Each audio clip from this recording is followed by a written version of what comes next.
Boa. Beleza. Ó, então é o seguinte. O pessoal precisou pensar em como fazer essa adequação. E aí parou no nome em latim ou latinizado. Como assim? Ah, pô, eu descubro uma espécie que ela é endêmica do Brasil. E aí eu posso colocar o nome me referindo à localidade. Muitas vezes a gente vê o nome, por exemplo, você tem lá o primeiro nome e o segundo é brasilienses, panamenses. Então percebam, não é uma palavra de origem latina, mas foi uma palavra trazida de outra linguagem e que foi latinizada. Até aí não tem problema nenhum. Tá? O importante é que siga essas duas regras. Tem que ser em latim ou tem que ser latinizado. Bom, além disso, o nome científico, gente, ele precisa estar em destaque no texto.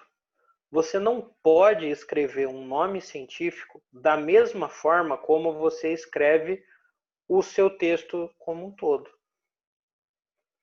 Tá? E aí esse destaque tem que ser através de uma caligrafia diferente.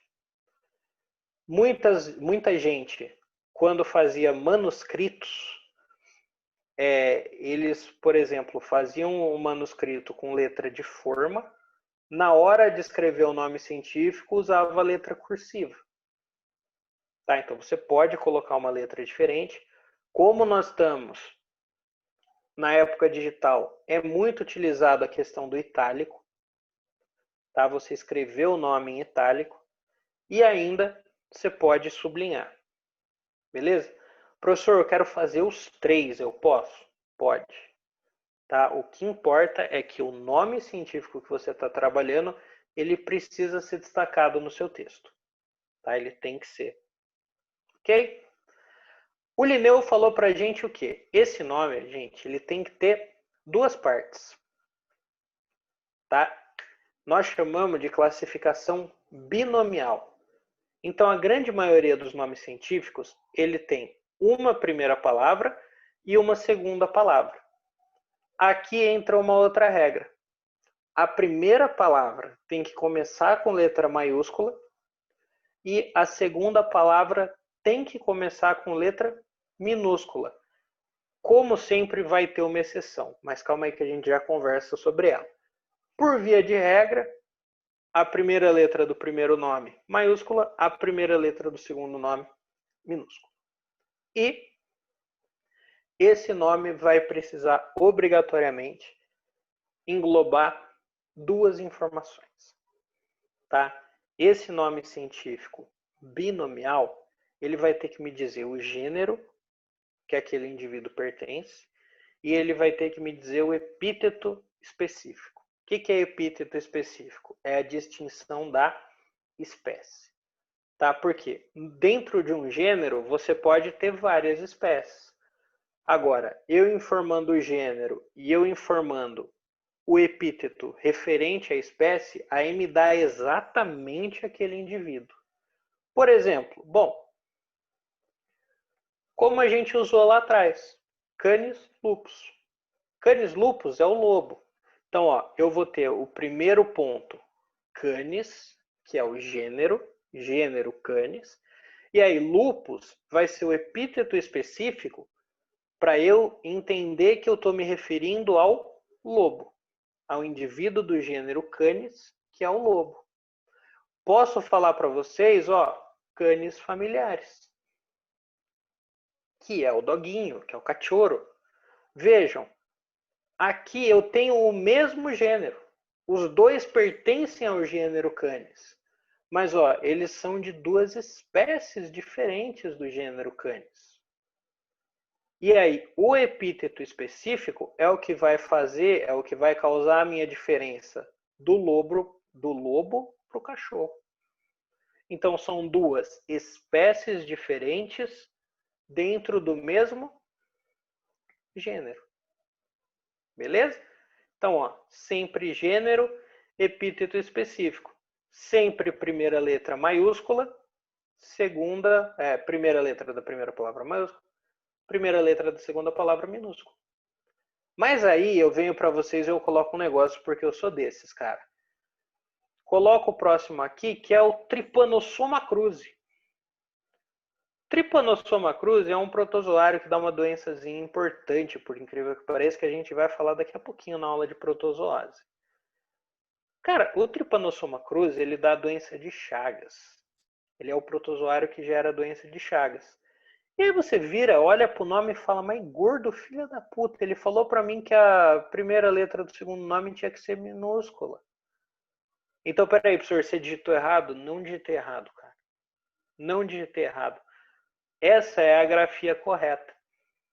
Porque aqui entra no caso específico. O epíteto específico, ele só vai ser com letra maiúscula quando for prestada uma homenagem. Tá? No caso, o cruzi é uma homenagem ao cientista que descobriu esse protozoário. Tá? Então, o cientista que descobriu esse protozoário morreu da doença causada pelo protozoário, e aí, como homenagem, decidiram colocar o nome dele ali. Nesse caso, eu posso colocar a segunda letra maiúscula, tá? Quando for, então, uma homenagem. De resto, não muda nada, ó. Primeira palavra sempre se refere ao gênero, e a segunda palavra sempre vai se referir ao epíteto da espécie. Ok? Ah, existem outros tripanossomas que não o cruzi? Sim, sem problema nenhum. Agora, o tripanossoma que vai causar a doença de Chagas em mim é esse daqui. Ok? Então é dessa forma que a gente interpreta o nome científico. Tá? É dessa forma que a gente tira a informação. Professor, eu só consigo tirar duas informações, né? A gente não consegue ir um pouquinho mais para cima? Conseguir até consegue, mas aí a gente vai precisar de um pouquinho mais de estudo, né? Pegando o gênero e o epíteto específico, por exemplo, você sabe como a gente acabou de colocar aqui atrás, ó. Opa. Canis, a gente acabou de ver, é um canídeo, mas principalmente essa meiuca aqui, ordem e família, a pessoa precisa estar muito treinada para conseguir chegar nisso. Né? Então, tipo, você pega a foto de um lobo, você consegue, beleza, é um animal. A gente daqui a pouquinho vai ficar beleza o fato de ser um cordado, beleza o fato de ser um mamífero, tranquilo, beleza o fato de ser um canídeo, e aí o Canis e o Canis lupus. O nosso problema é a questão da ordem, tá? Essa meiuca aqui é um pouquinho difícil, mas a gente consegue extrair sim as informações necessárias. Seguinte, vamos falar um pouquinho do histórico da classificação biológica. Porque nem sempre tudo foi tão bonitinho assim. Nem tudo sempre foi tão organizado desse jeito. Muito pelo contrário, um bom período de tempo foi uma bela de uma zona. E aí, nós vamos entendendo como que ao longo da história, esse meu pensamento de organizar os seres vivos foi mudando, foi evoluindo. O nosso começo, óbvio, é com ele. Eu tenho a teoria de que o Aristóteles ele começou tudo que existe no mundo. Todo pensamento que exista na face da Terra já passou pela cabeça do Aristóteles, porque é impressionante o que esse maluco pensava. E o Aristóteles, ele fez o seguinte, ó. Ele fez algo muito simples. A classificação biológica, segundo Aristóteles, era baseada no quê? Locomoção. Ele olhou os seres vivos, naquele ponto ele já entendeu que os vegetais eram seres vivos, algo que não foi tão natural assim, mas enfim. E aí ele chegou no seguinte ponto. Existem dois reinos. Existe o reino animal e existe o reino vegetal. Como que eu vou diferenciar os dois? Andou é animal, não andou é vegetal. Se locomoveu faz parte dos animais, não se locomoveu faz parte dos vegetais. Sério, professor, era isso? Era isso. Foi esse jeito que ele utilizou para fazer a primeira classificação biológica. E aí você vira e fala, não, não é possível. Alguém deve ter falado, bicho, você não está certo. Não. Essa classificação do Aristóteles, depois veio o Linneu. O Linneu, aquele cara do nome, sim, ele concordou com isso. Então a classificação ela vem desde os tempos de Aristóteles até o século XVIII. Tá? Então, desde os tempos do Aristóteles até o século XVIII, a gente utilizava essa classificação aí. Andou é animal, não andou é vegetal. Por quê? Era uma classificação muito fácil e era uma classificação que a gente conseguia perceber. Todos os animais têm em comum o fato deles andarem. E todos os vegetais têm em comum o fato deles ficarem parados no local. Então era uma classificação válida. Beleza, tudo bem.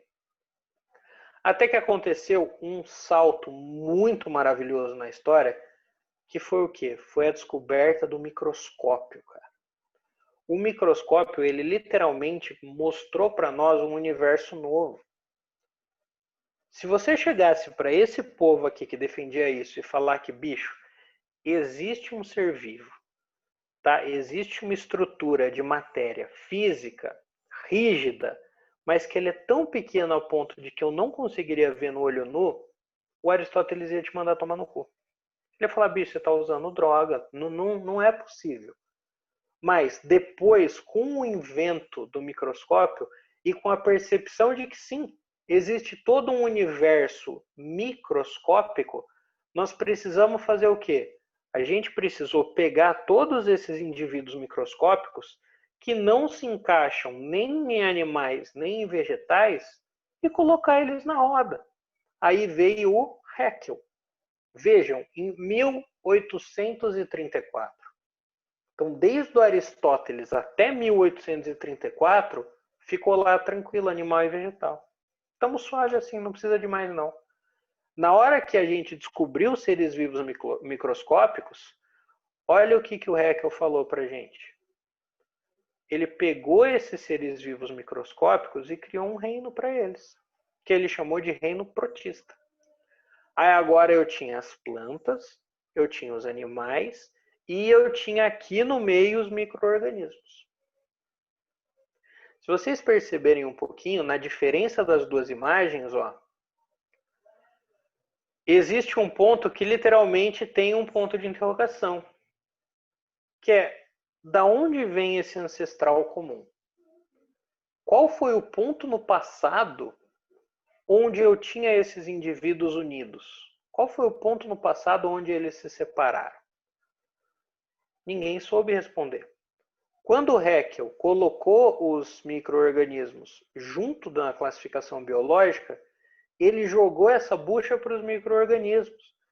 Tanto que está meio ruim da gente ver aqui, mas ó, bem aqui embaixo está escrito bactéria. Então, ele jogou o ancestral comum de todo mundo aqui para baixo. Falou, bicho, era uma bactéria. Ninguém deu bola para ele, mas no final das contas ele estava certo.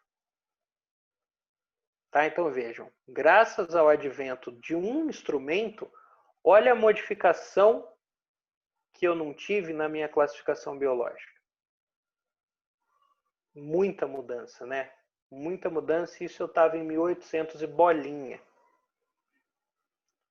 Beleza. Professor, do jeito que a ciência estava evoluindo, logo menos apareceu uma nova proposta, né? Não. Na verdade, em 1900 e pouquinho, veio um outro cara chamado Copland e ele propôs uma divisão em 4 reinos. Por que eu não vou falar? Porque o Copland, literalmente, ele não interessa para nós. O outro ponto importante, de fato, foi quando veio esse maluco aqui. Foi quando veio o Whittaker, em, olha, 1969. 1969. O Whittaker, ele foi lá e propôs o que a gente vai estudar daqui para frente. É o mais atual? É o que é seguido hoje em dia? Não, mas é o que a apostila ainda consegue utilizar. A divisão nos 5 reinos. Então ele dividiu todos os seres vivos em 5 grandes reinos. O reino Monera, o reino Protoctista, ele fez uma alteração no nomezinho, o reino Fungi, o reino Vegetal e aí o reino animal. Então a árvore dos organismos, segundo o Whittaker, é essa árvorezinha aqui. Ó, no começo eu só tinha esse braço verde e esse braço vermelho. Olha como já foi evoluindo. Então eu vou ter os indivíduos do reino Monera na base de tudo mais simplão possível. E depois eu vou ter uma evolução para os protozoários.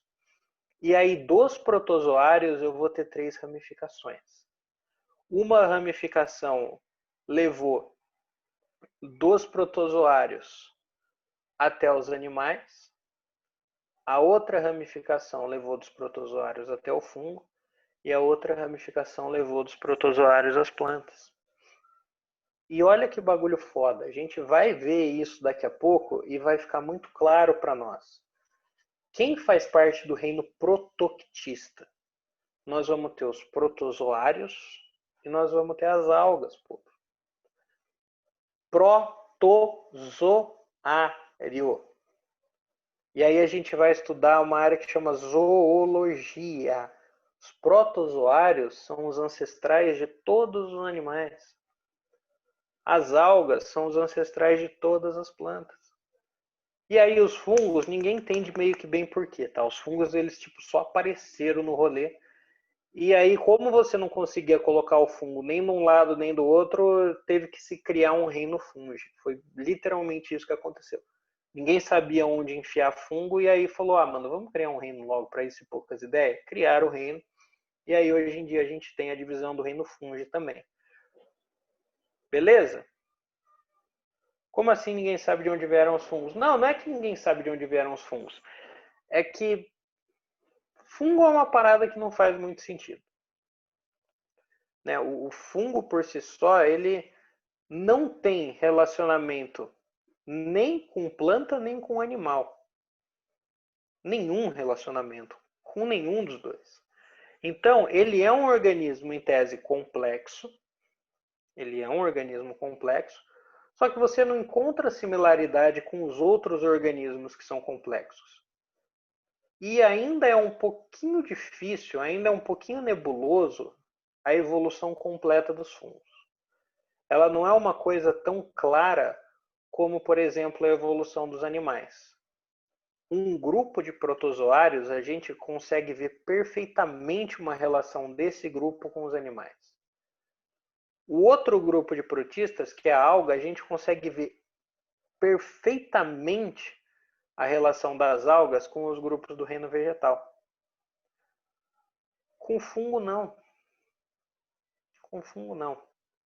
Tá, mas a gente vai conversar mais sobre isso um pouquinho mais para frente. Bom, essa é a classificação que a gente vai focar agora. Foi a última? Não foi a última, porque olha só, na década de 90 veio um cara e ele propôs a classificação mais atual, tá? Que foi o Veze. O Veze, 1990, gente, isso é ontem, tá? 1990 é ontem para a ciência. Reino dos protozoários e das algas. O reino protoctista, protozoário e alga. Esses dois seres. 1990, como eu falei, é ontem. Isso daqui é absurdamente novo. Tanto que o que o Veze baseou para criar essa nova classificação foi na biologia molecular. A biologia molecular é recente pra caramba, ele se baseou em DNA. Tá? Semelhança de DNA, semelhança de regiões do DNA. E aí ele fez o seguinte, ele dividiu em 3 grandes domínios. Ou seja, na nova proposta, antes de reino, eu vou ter domínio. Então eu tenho um nível de organização a mais. Eu tenho domínio, aí eu tenho reino, filo e por aí vai. Esses 3 domínios vão ser o seguinte: o domínio Eubactéria e o domínio Archaea. Esses 2 domínios formariam o reino Monera. Então a gente vai ver as bactérias de verdade e as arqueobactérias, tá? Que são aquelas bactérias mais porra louca, mais punk, que aguentam condições ambientais extremas, formando o reino Monera. E aí eu vou ter o domínio Eucária. Bom, Eucária, eucarionte é o pessoal eucarionte. Então, dentro desse domínio Eucara, eu vou ter os protoquitistas, eu vou ter os fungos, eu vou ter os vegetais e eu vou ter os animais. Tá? Essa é a proposta do Vese. Está começando a aparecer, mas a gente ainda vai focar o quê? Em 5 reinos.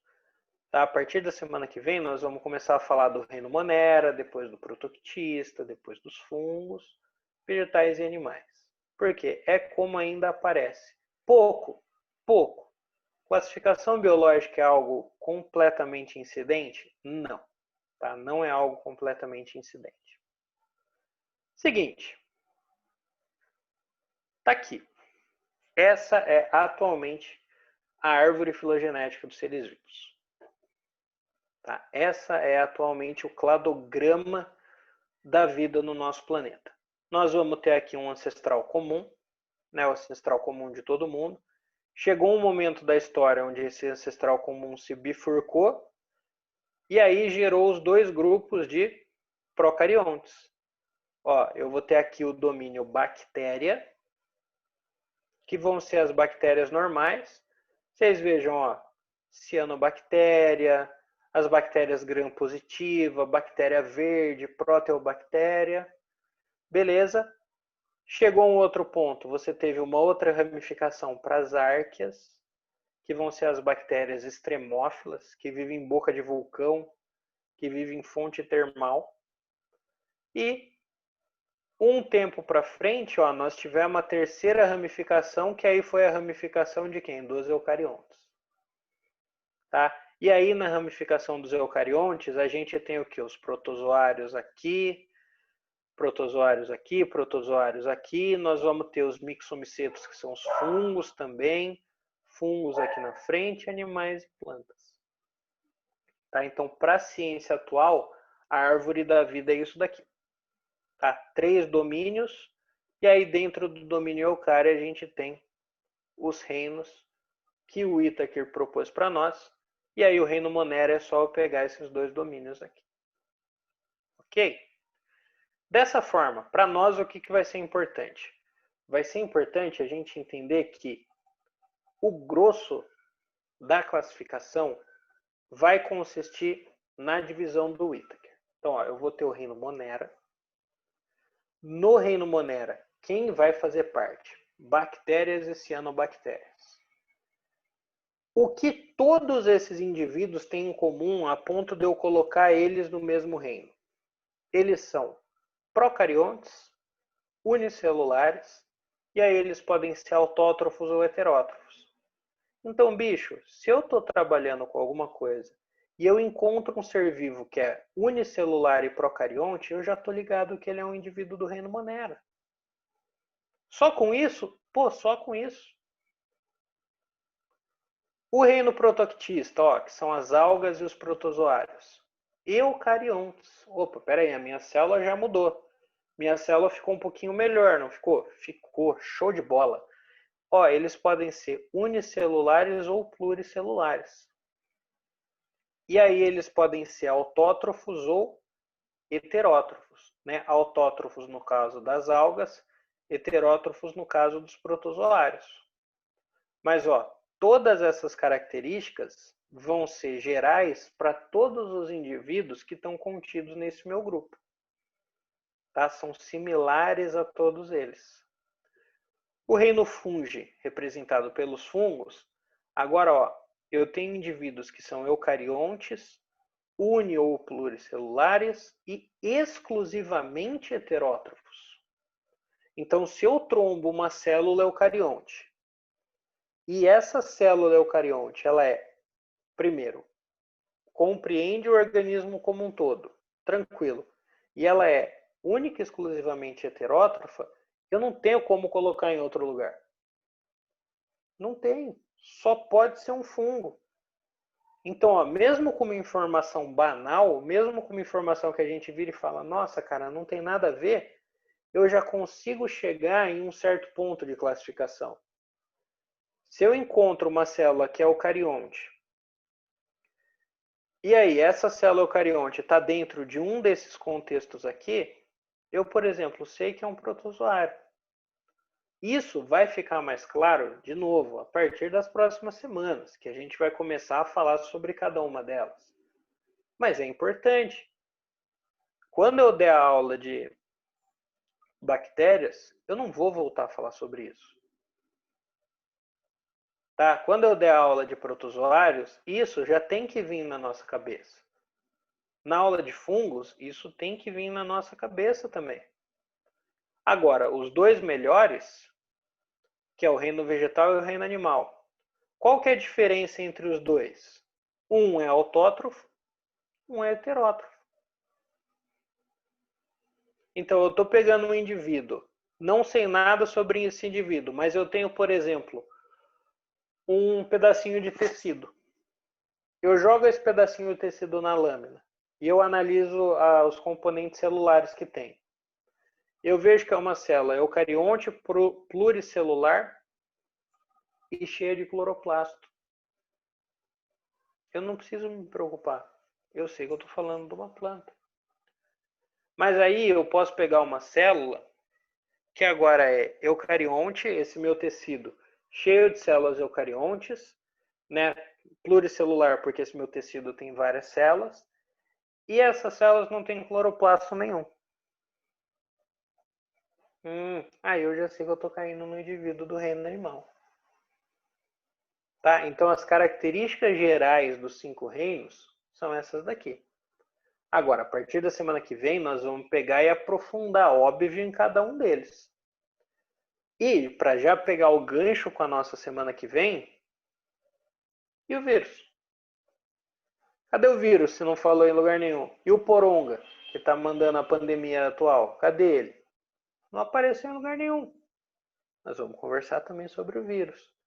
Vírus é um ser vivo? Vírus não é um ser vivo? E aí? Eu já cheguei a ter essa conversa com vocês enquanto a gente ainda estava na sala de aula. Mas aí, lembra que eu falei? Falei, gente, segura um pouquinho que a gente vai falar de vírus daqui a pouquinho. Então, semana que vem chegou o ponto. Tá? Semana que vem nós vamos começar e aí a gente vai falar sobre bactérias e vírus. Tá? Semana que vem, bactérias e vírus.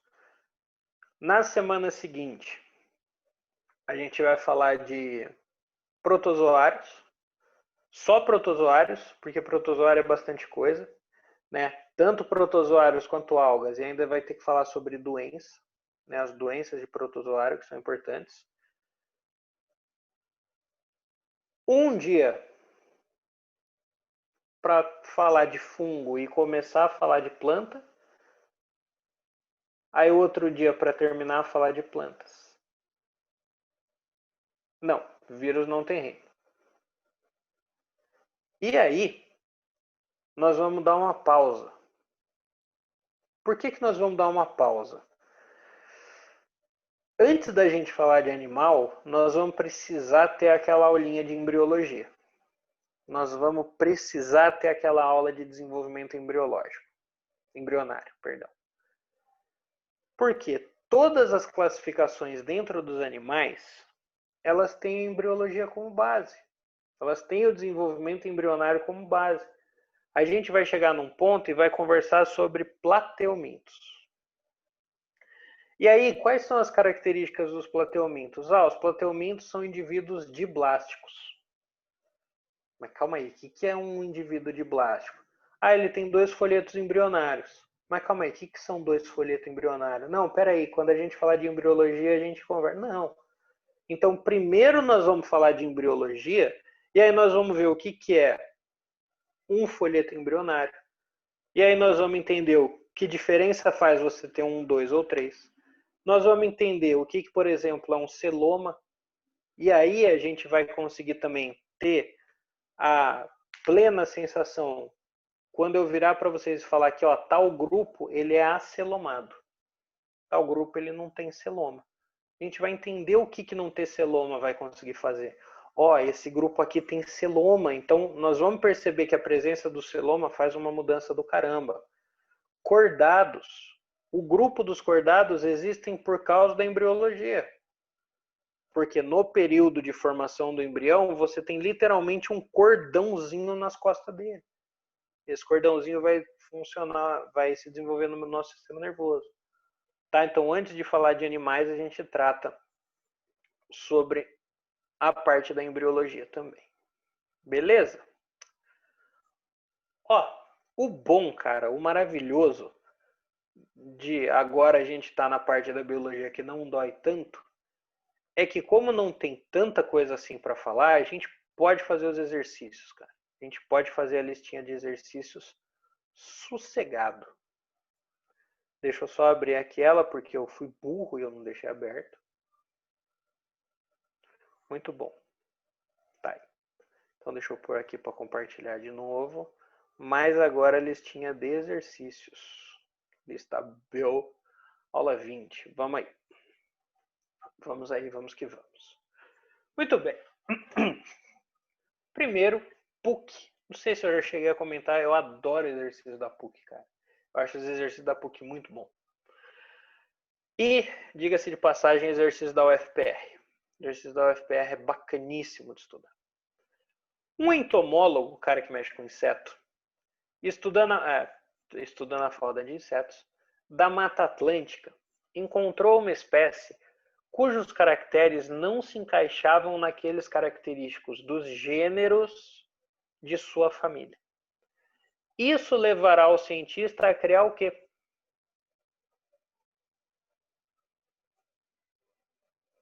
Bom, ele encontrou um bichinho, ele encontrou um inseto, ele encontrou um ser vivo que tem 6 patas, e aí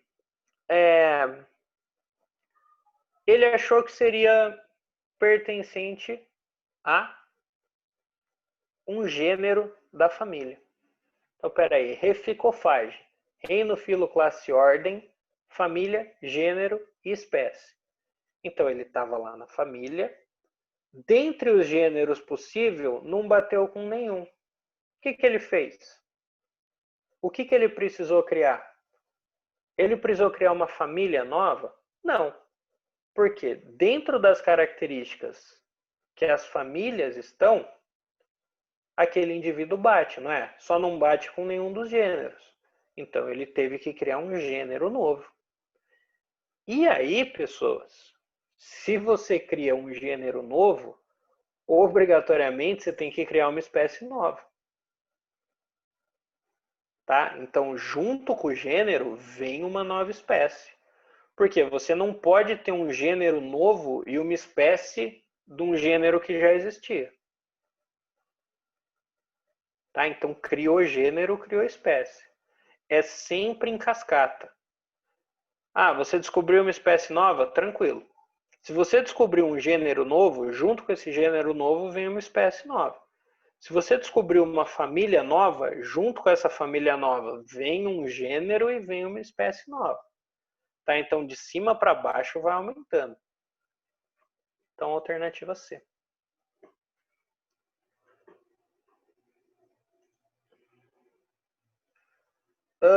Dois. VUNESP. No ano de 1500, os portugueses já se referiam ao Brasil como terra dos papagaios. Vieram aqui passar a mão no papagaio igual no pau-brasil. Incluindo nessa designação os papagaios, as araras e os periquitos. Estas aves pertencem a uma mesma família da ordem Psittaciformes. Dentre elas podem se citar. E aí você tem aí um quadrinho com arara, com papagaio e com periquito. Beleza.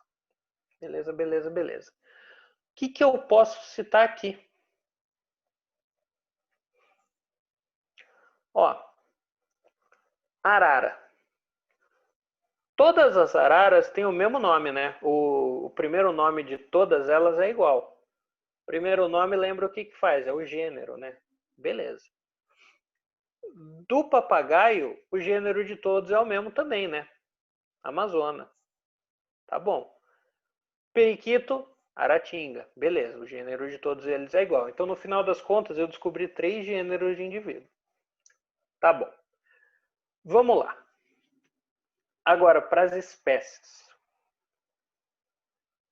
eu vou ter das araras 3 espécies diferentes.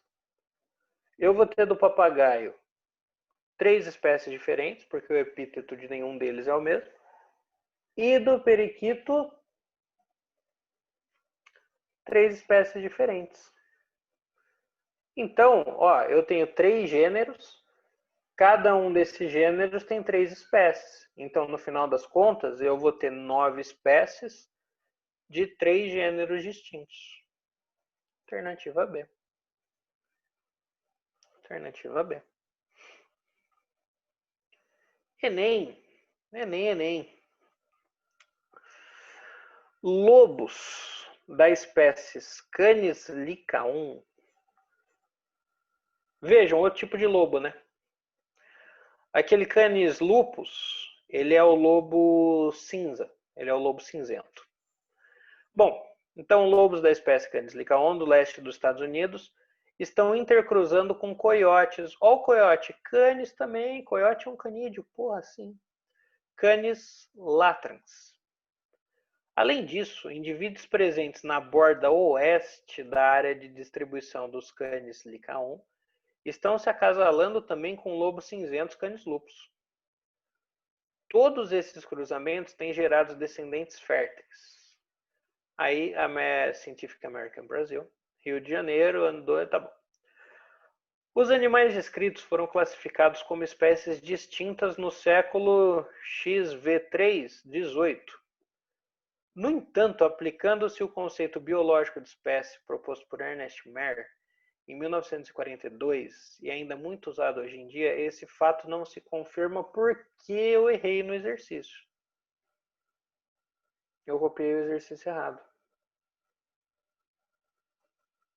Acontece, professor, tá tudo bem. Eu copiei o exercício errado. Ai. Enfim. Só uma coisa, os 3 lobos estão acasalando pra caralho. E aparentemente tá dando certo, né? Uhum. Então, isso vai mexer com o conceito de espécie que eu comentei, se eu não me engano, o pessoal da aula de manhã. Então, calma aí. O que a gente acredita, o que muito tempo se acreditou como sendo uma espécie? Indivíduos que conseguem reproduzir e gerar uma prole fértil. Tá bom. Todos esses cruzamentos, ó, têm gerado os descendentes férteis. Então, se todos eles têm gerado descendentes férteis, em tese, todas essas espécies de canis são a mesma. Né? Todo esse grupo aqui pertence à mesma espécie. Então, vamos ver, né? Isso não se confirma porque o fluxo gênico entre as 3 populações é mantidas, apresentam início ecológico no mesmo todo o mesmo ancestral comum, pertencem ao mesmo gênero. Então, vai ficar a alternativa B. Tá? O fluxo gênico entre as 3 populações é mantido.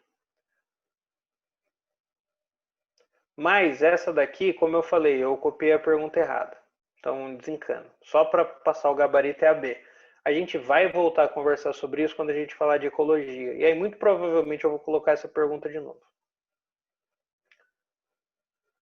FAMERP. Os domínios Archaea e Bactéria englobam micro-organismos com características morfológicas bem definidas.